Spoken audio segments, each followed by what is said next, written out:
ziua, sunt Liviu Popescu și vă prezint analiza zilnică a pieței de astăzi, 6 septembrie, aici la fixmarkets.com. Bursa de valori din SUA a închis ziua mixt. Dow Jones a crescut cu 0,2%, S&P cu 0,7%, iar Nasdaq a scăzut cu 0,05%. S&P se tranzacționează pe un canal cuprins între nivelul de suport de 1395 și nivelul de rezistență de 1412. Tranzacționarea între aceste praguri poate fi profitabilă. Dow Jones nu a putut străpunge nivelul de suport de 12.970 și rămâne bullish cu o țintă la 13.200.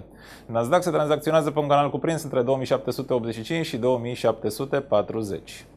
Dolarul american s-a depreciat față de majoritatea valutelor principale, deoarece se crede că Draghi va anunța măsuri suplimentare de stimulare economică la întâlnirea BCE de mâine. Revised Non-Farm Productivity a înregistrat o valoare de 2,2% față de estimare de 1,8%.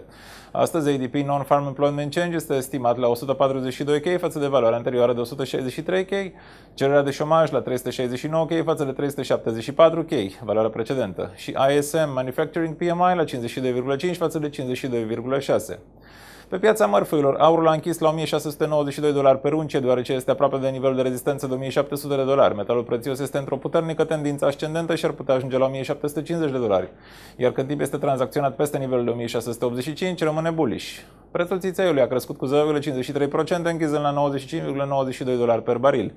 Produsul se îndreaptă înspre nivel de rezistență de $97. În cazul în care acest nivel de rezistență este străpuns, săptămâna viitoare s-ar putea ajunge la un nivel de $100 per baril.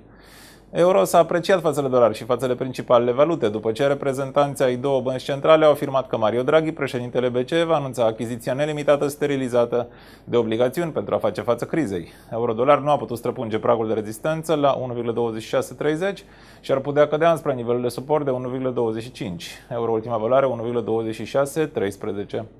Lira sterlină s-a apreciat față de dolar după creșterea din domeniul serviciilor și speculațiile privind măsurile BCE. Perechea a străpuns nivelul de rezistență de 1,59.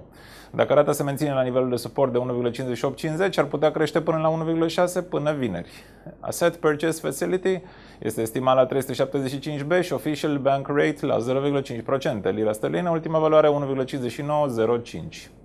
Dolarul australian s-a apreciat față de dolarul american, deoarece rata șomajului a scăzut de la 5,2% la 5,1%. Tendința pe termen lung a perechei este în scădere cu o țintă de 1, dar perechea s-ar putea îndrepta înspre 1,04. Ultima valoare 1,0220. Asta e tot pentru astăzi, sunt Liviu Popescu și v-am prezentat principalele informații ale pieței valutare aici la fixmarkets.com.